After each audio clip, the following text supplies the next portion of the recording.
And so, I was born. The first people I remember seeing were the old man, the old lady, and their daughter, Heather. After they'd said hello, the old man powered me down so he could install some software. I could tell they were nice people. The old man didn't give me a silly voice or stupid personality. And the old lady didn't dress me like a clown. Although for some reason, Heather really didn't like me. Once I'd had time to get used to walking, the old man asked me to dash from one end of the room to the other.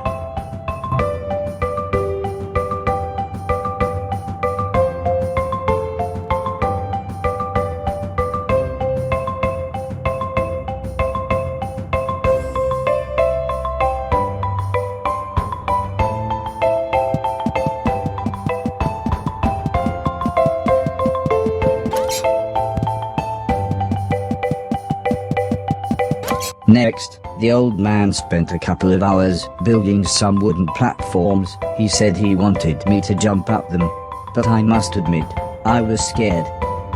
It wasn't until I saw Heather and her mother happily climbing up them that I decided it might be okay.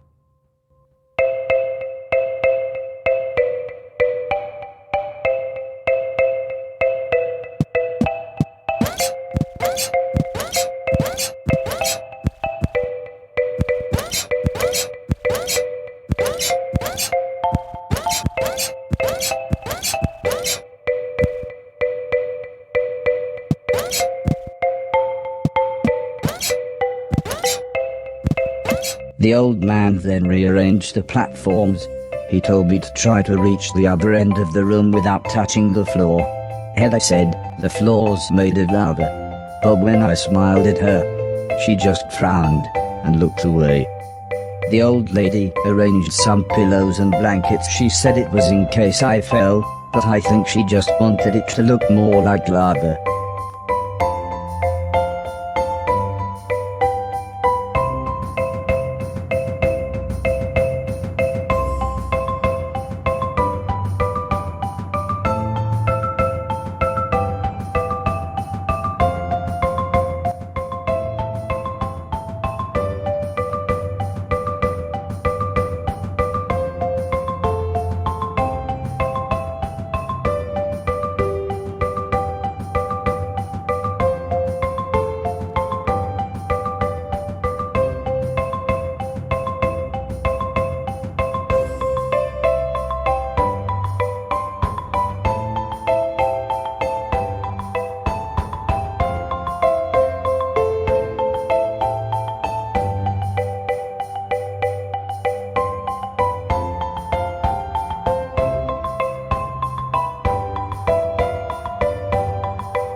When I reached the other side, the old man just smiled and said, "That'll do, for now."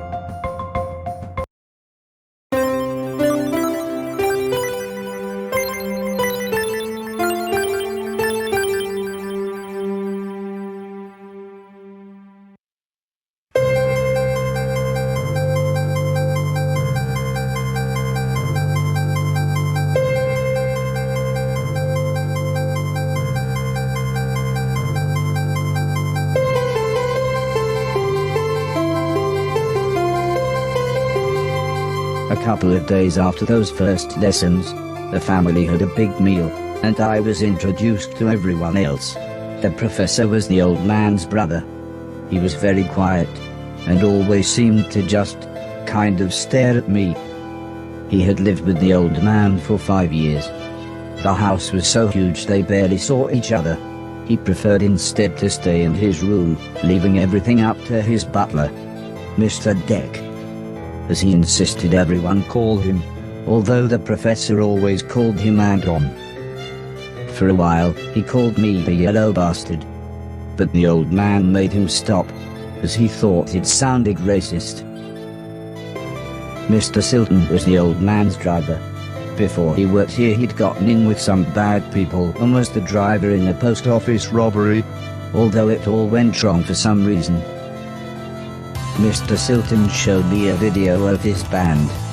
I'm sure some people must like it, but I just found it terrifying.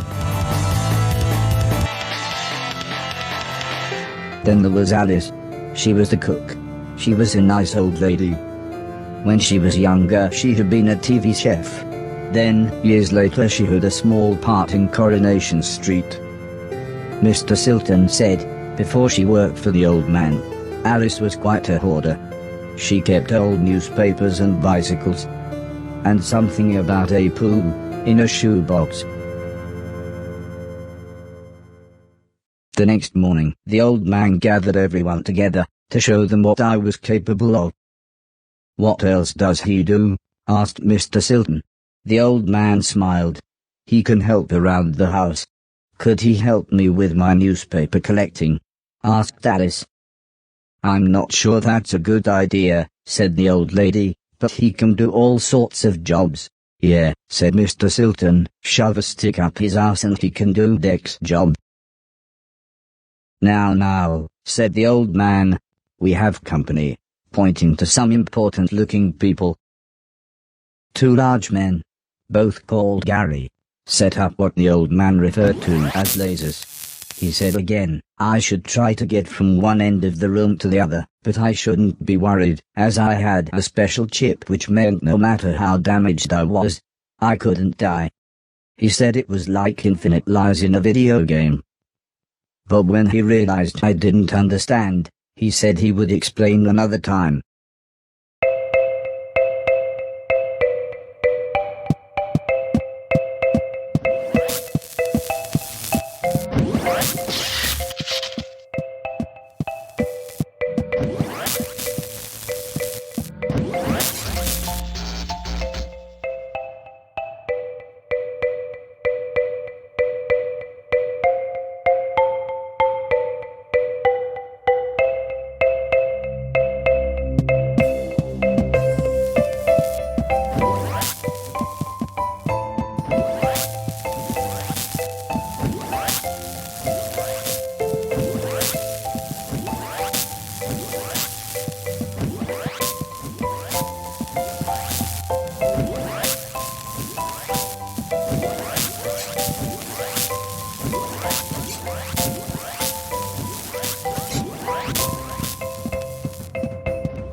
Everybody clapped, except the important-looking men. "Not exactly a cold, calculated killer, is it?" said the man in black. The man in grey laughed. "What kind of artificial intelligence was that?" he asked. "Move right, unless there's something in the way." Okay, said the old man. He turned to me and whispered, "They're going to make it quite a bit tougher, but I'm sure you'll be fine."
Mr. Garry's then rearranged the room one last time. The old man smiled. Now, there's no need to look so glum, he said. I'm still happy with everything you've done today. So this time, I was determined to do him proud.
The old man's friends actually seemed quite happy when I made it through. We might have a winner after all, said the man in black. It's no Killbot 3000, but you can almost see the fire in its eyes. A couple of days later, the old lady said she had a surprise for me, my own room. She also wanted to play me some music. I wasn't sure after what Mr. Silton had shown me.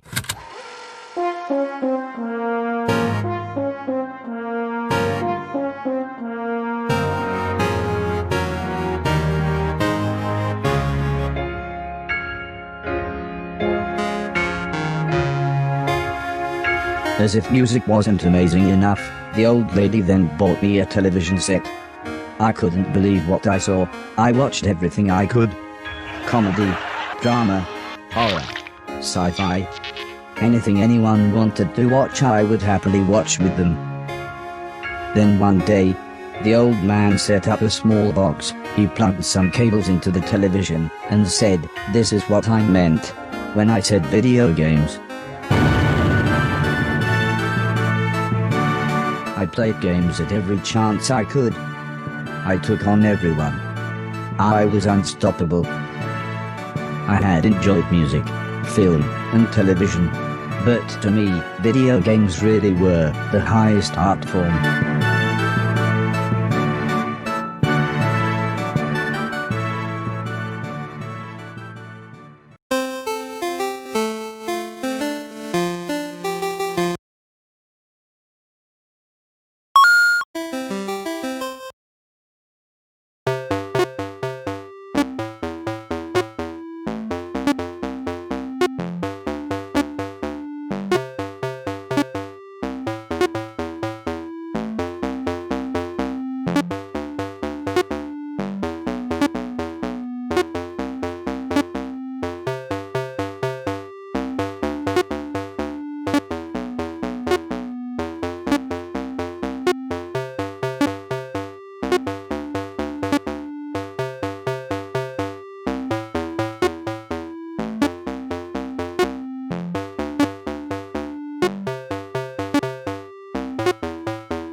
Heather's birthday was a couple of months later. Her mum and dad had bought her a camera and arranged a day out by the sea so that Heather could take some photos, although I really don't think she wanted any pictures of me. When the old man asked the professor if he wanted to go, he frowned and said, "I can't believe you want to spend time with that thing, it could destroy the world." I wasn't sure what he meant, but the old man just smiled and said, "That's what you said about the Game Boy. Anton, how about you?" "I don't think so," said Mr. Deck. "The last time I got in that car, Barry crashed us into a branch of Woolworths. I never would have gone into Woolworths of my own accord." The old man explained that the car was old and the brakes had failed, but Mr. Deck was having none of it. So Mr. Silton drove, and Alice came along for the fresh air.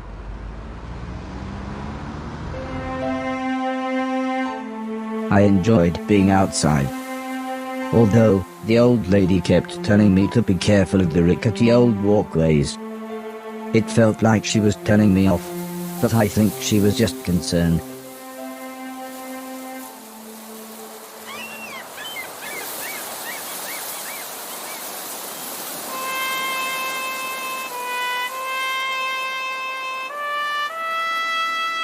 As the old man and I stood on the cliff tops, I could see something in the distance. I wasn't sure what it was, so I asked the old man. He said it was a battleship that had sunk in the 1940s. But he looked so sad when he spoke about war.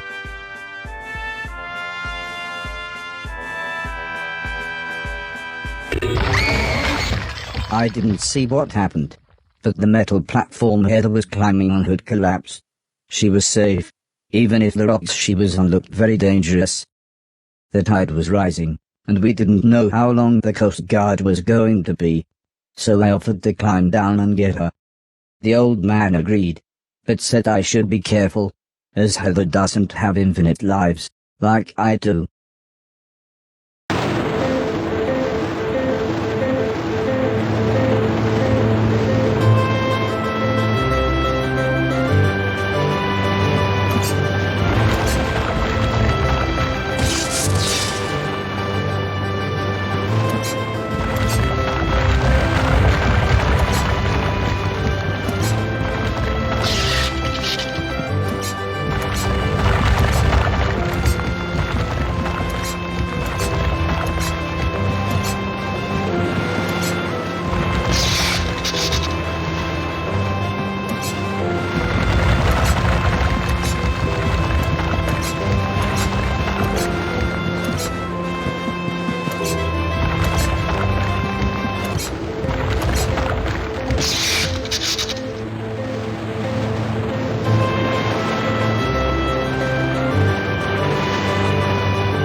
Heather was unconscious, and her leg was broken, so I picked her up as gently as I could.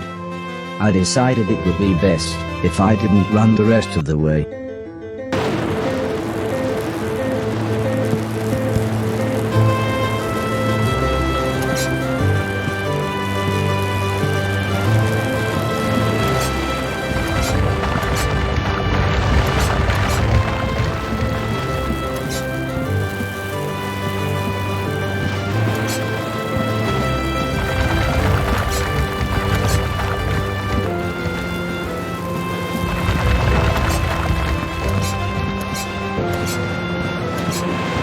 An ambulance had arrived by the time I had made it back to the cliff top.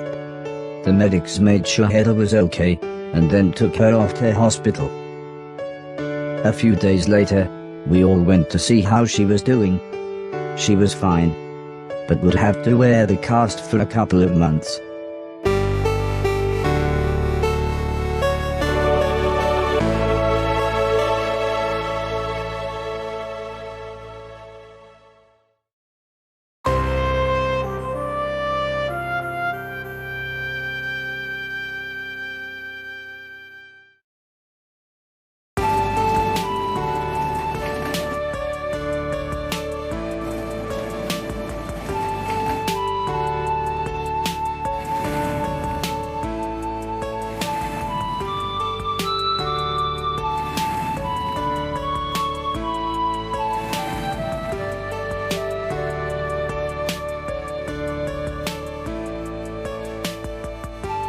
Once Heather got to know me, we became good friends. We enjoyed the same films and TV. She was also annoyingly good at some of my favorite games. After a while, she became very interested in how I worked. Soon she knew as much about me as the old man did, if not more.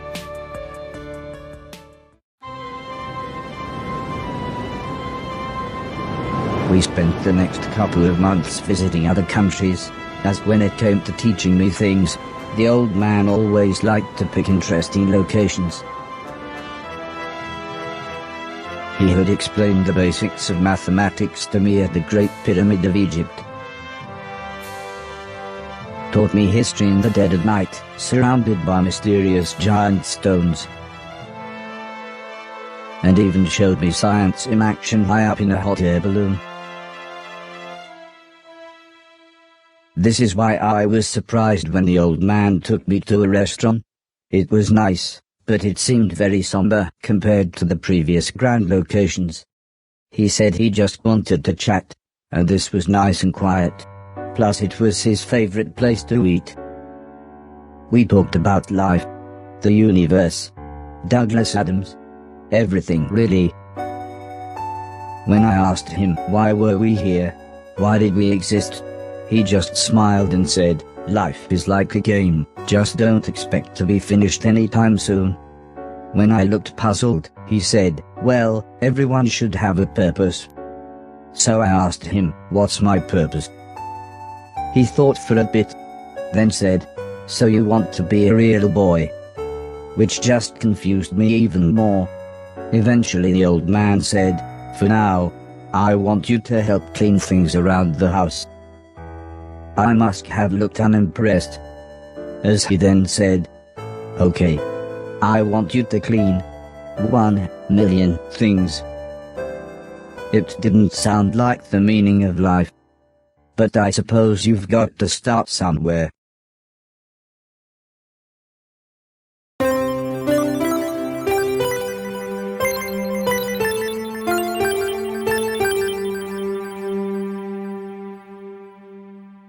The next day, the old man said he wanted to install some more software, so he powered me down.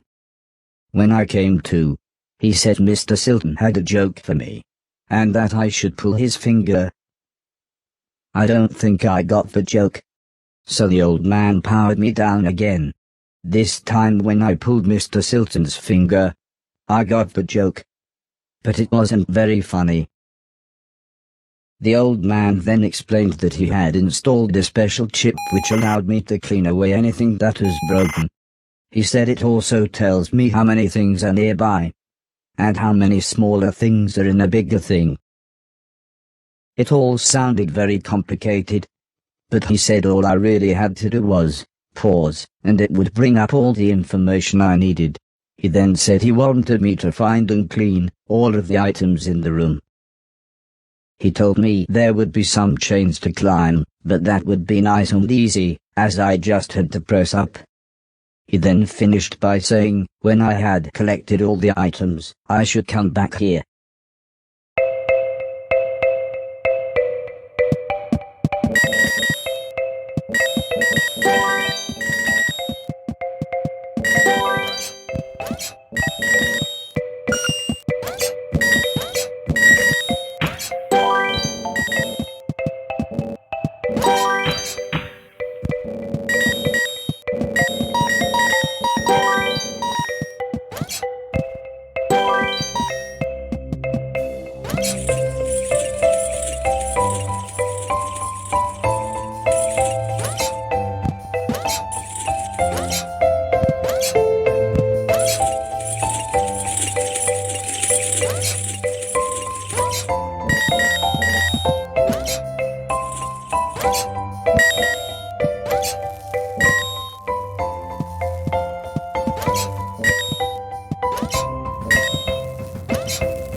The old man then asked the old lady Heather and I to follow him outside.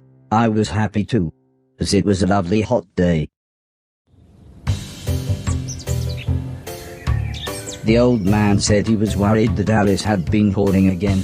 She had filled up a small barn with old bicycles and newspapers. Heather said, "This would be a perfect chance to properly test my new powers." The old man thought for a second, then said, "Using the steptoe chip, I should find and clean at least 300 things." When we explained to Alice what we wanted to do, she seemed scared. But after the old lady kindly explained that, well, the barn was starting to smell, she said it would be okay. "One last thing," said the old man. "If you want to use a door, just push up." When I was about to enter the old barn, Mr. Silton said he had seen some mushrooms growing inside. He asked me to give him any that I found. He then winked, but I wasn't sure why.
The old man was very happy with everything that I had cleaned. But I think Mr. Silton was even more happy with his mushrooms.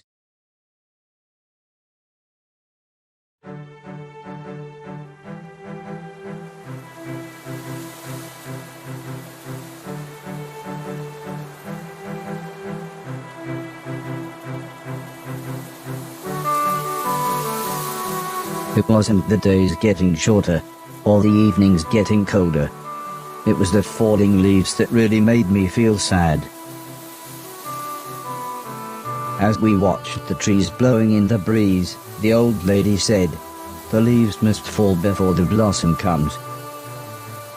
She had already explained the seasons to me, so for once, I actually understood. But it didn't make me feel any better. The old lady obviously had enough of my moping, and said, "Right, next week we're going to have a party." For some reason she insisted that we were all going to wear costumes. Heather was very excited and said, "I've got some perfect ideas."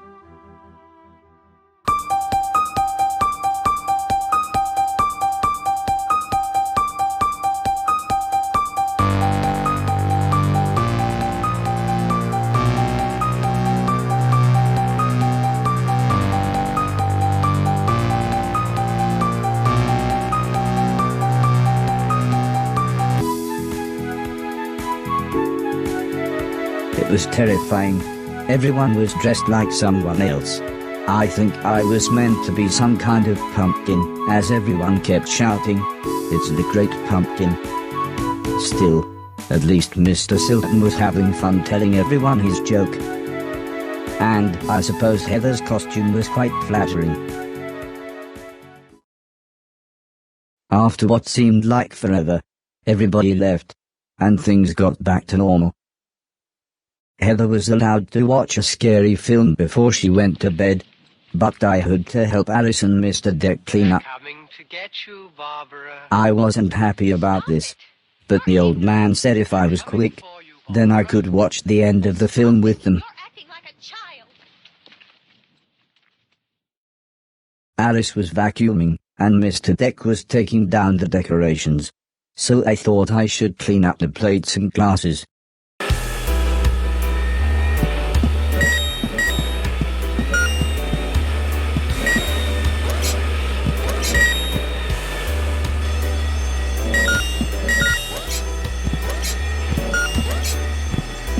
The ear-splitting sound was the fire alarm. As usual, Mr. Deck blamed Mr. Silton, saying he was probably smoking one of his jazz cigarettes. But then the professor appeared. He said that there was something burning in the kitchen. Alice looked confused, saying that she hadn't cooked anything since the morning. We were all surprised when Mr. Deck opened the oven. Inside was a large black cloak and a slightly burnt pair of men's underwear. Suddenly the old lady burst in. She looked terrified. She kept shouting, "There's someone on the roof." When we went outside, it slowly became obvious that it was Mr. Silton. He was completely naked and playing his guitar. He shouted down, "When I finish this song, I'm going to fly." The old lady said, "Oh my God, I know this one, there's only about 30 seconds left." The old man then quickly turned to me and said, "You know what to do."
By the time I had made it up to the roof, Mr. Silton was beside the edge. I tried to calm him down, but he was acting even more bizarre than usual.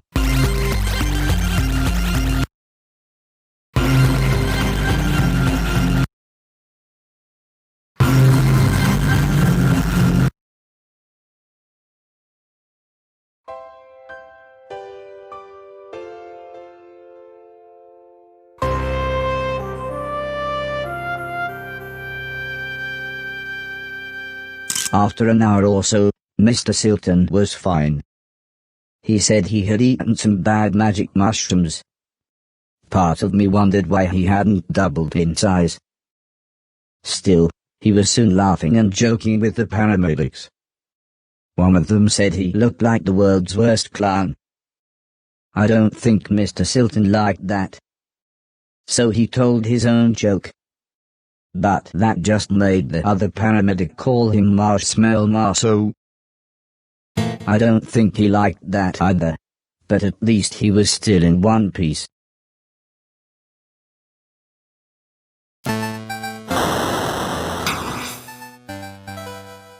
A month or so later, Heather and I were playing video games, when the old man said he wanted me to come outside. He said it had been a year since I had arrived, so he had a present for me. He placed the teddy bear high up on a wooden platform. He then told me I should try to pick it up.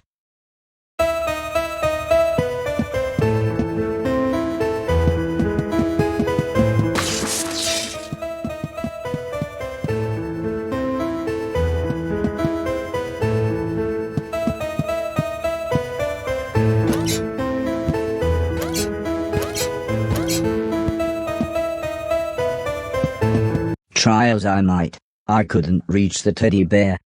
However, I still don't understand what happened next.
Was I dead? Was this heaven? It sort of looked like the basement bathroom.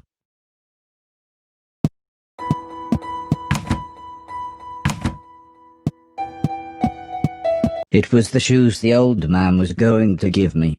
I thought I might as well put them on. They were just the right size. The old man's hat fit me pretty good as well. I'm sure he wouldn't mind if I wore it. Amazingly, the shoes allowed me to defy gravity. Or maybe it was the hat.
Part of the basement was flooded, and the stairs had collapsed.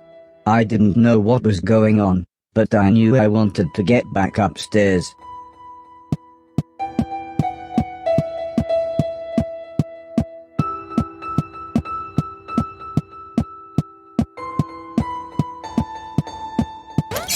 The gate was locked.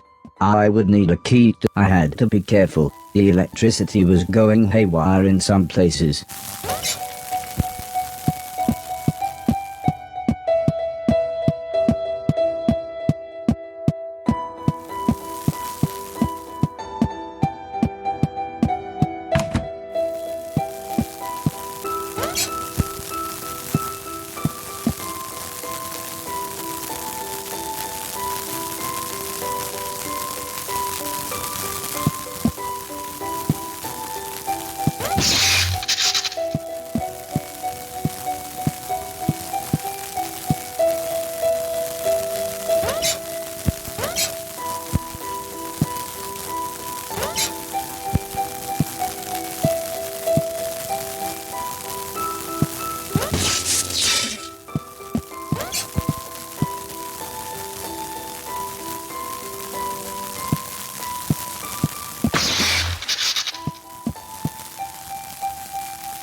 How long had I been asleep? Months?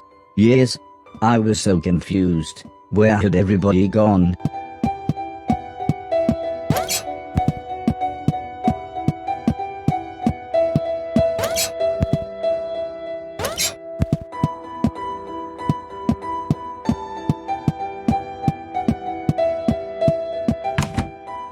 I was slightly scared. This was the first time I had been outside on my own.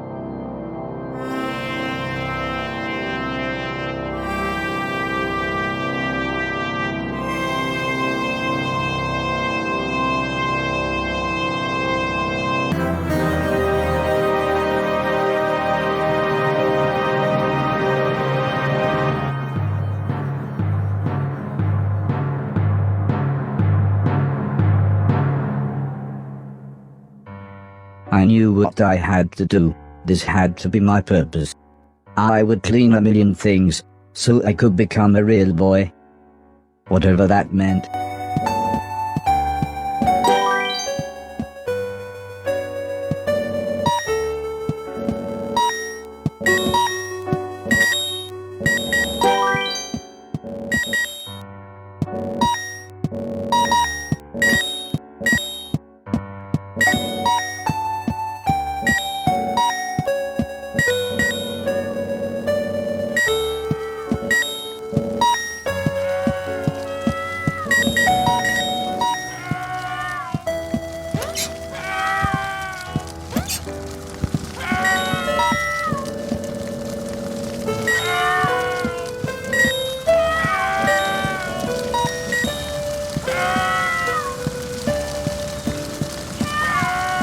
The screaming was coming from one of the bedrooms, but the stairs were blocked by a wall of fire.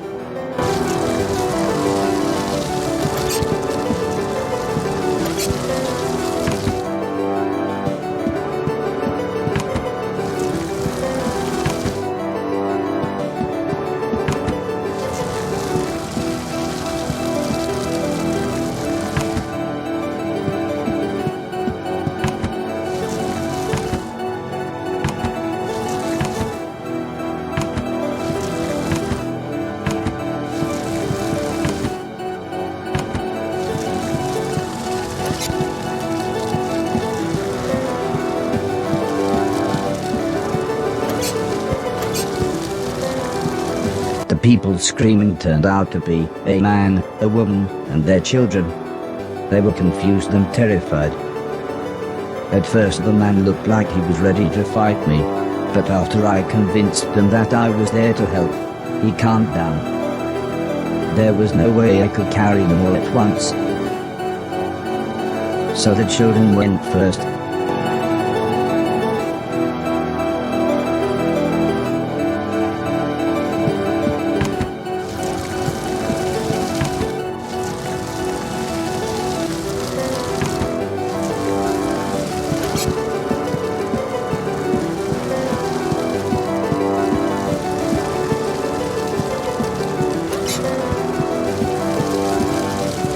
I dropped the children off at the front door and promised them that I would be back with their parents.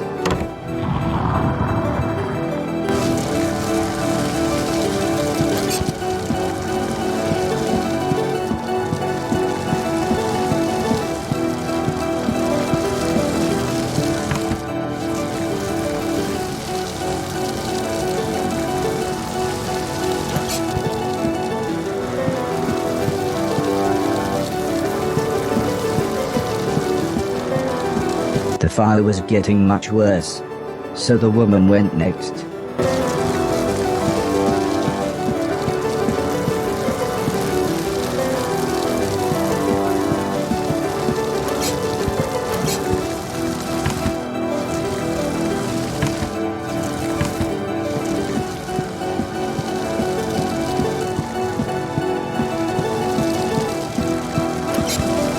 When we got to the front door, all the woman said was, "Thank you, please hurry."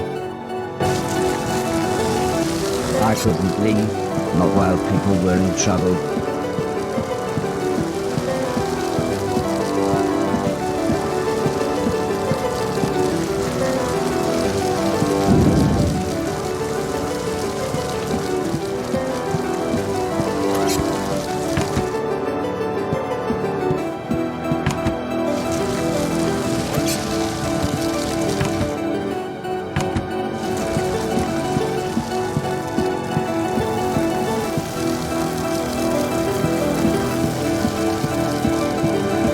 By the time I managed to get back, the man was unconscious.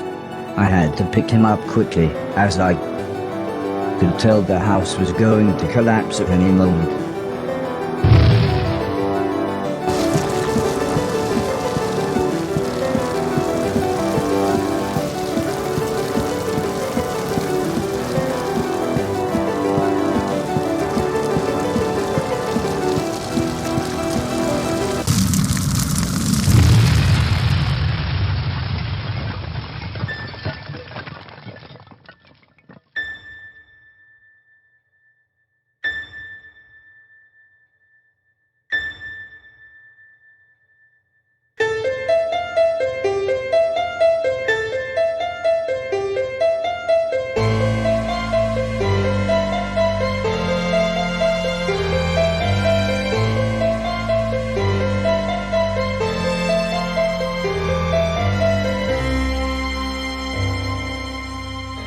I helped the family set up a tent so they had somewhere to stay. The kids were excited as they got to camp outside, but I think they knew they had just lost their home.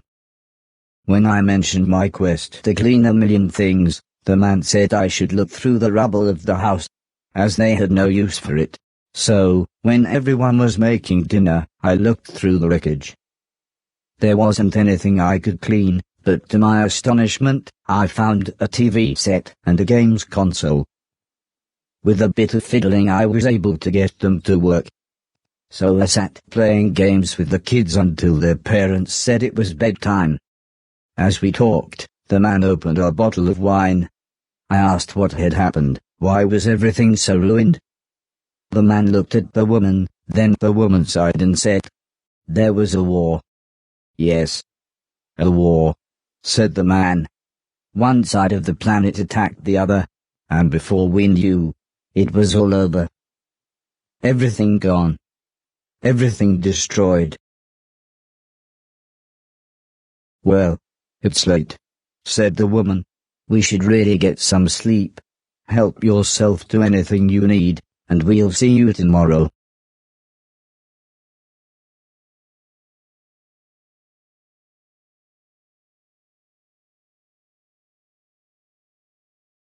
In the morning, I asked the man if he knew what had caused the fire that had destroyed their house.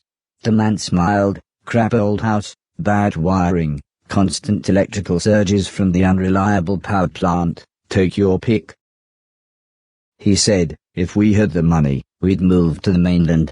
But we can barely feed ourselves, let alone buy a new house, so for now we're left here with the rest of the scum. But he did say I should head to the mainland, as there would be plenty there for me to clean, and a better quality of rubbish.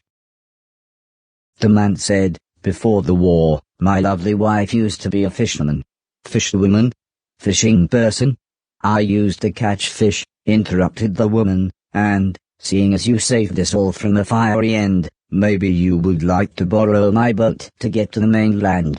I was a little scared, but then they gave me some captain software and I was an old salty sea dog within minutes.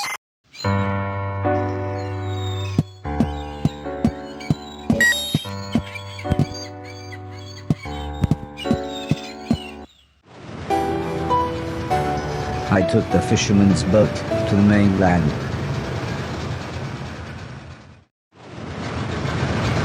The fisherman was right. Everything was in pieces. Everything had been destroyed. I docked the boat in some ruins. They must have once been a town.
I was confronted by a lovable fat old dog.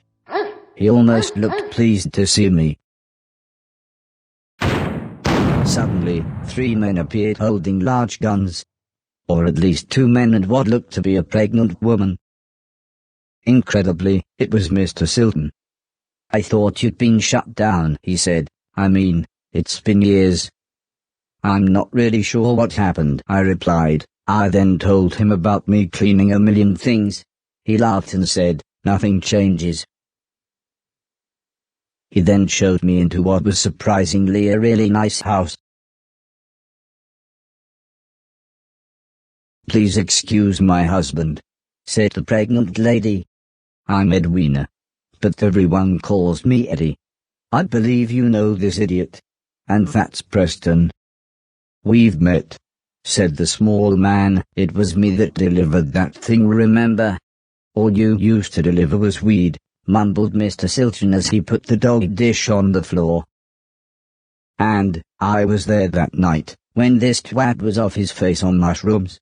Thanks for letting me and the dog stay, by the way." "Yeah, well, we like the dog," said Mrs. Silton. "And I suppose I've got you to thank for us meeting. What were you giving Barry those dodgy magic mushrooms?" She pulled out an old photograph. It was one that Heather had taken the night I had saved Mr. Silton.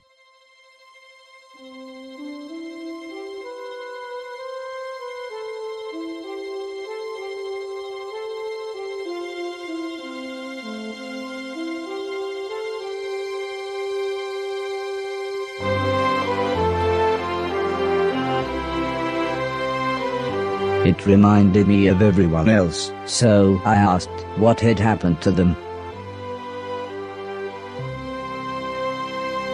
Mr. Silton said Alice had a small place in the countryside. The professor had holed up in one of the old man's factories. Mr. Deck was, believe it or not, now a presenter on the only state television channel.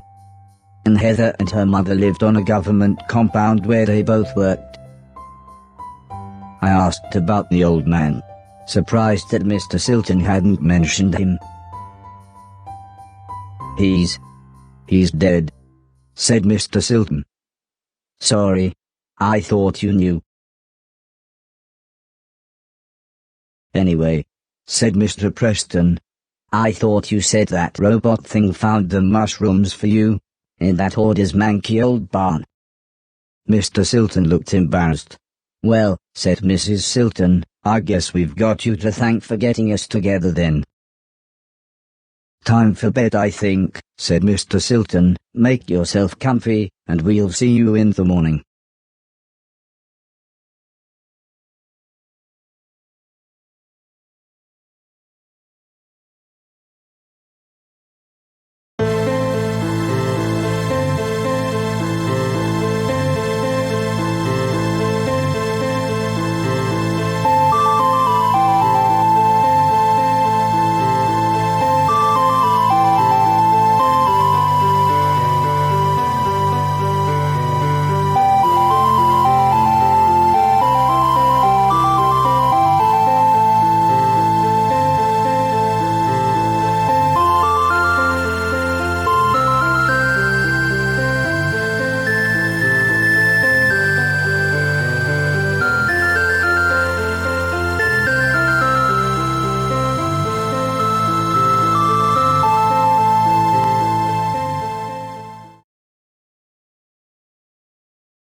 The next day, I thought it might be a good time to ask about the war.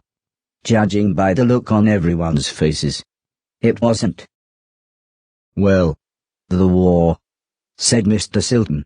"Barry," interrupted his wife, "can I see you for a minute?" and dragged Mr. Silton out of the room, leaving me with Mr. Preston.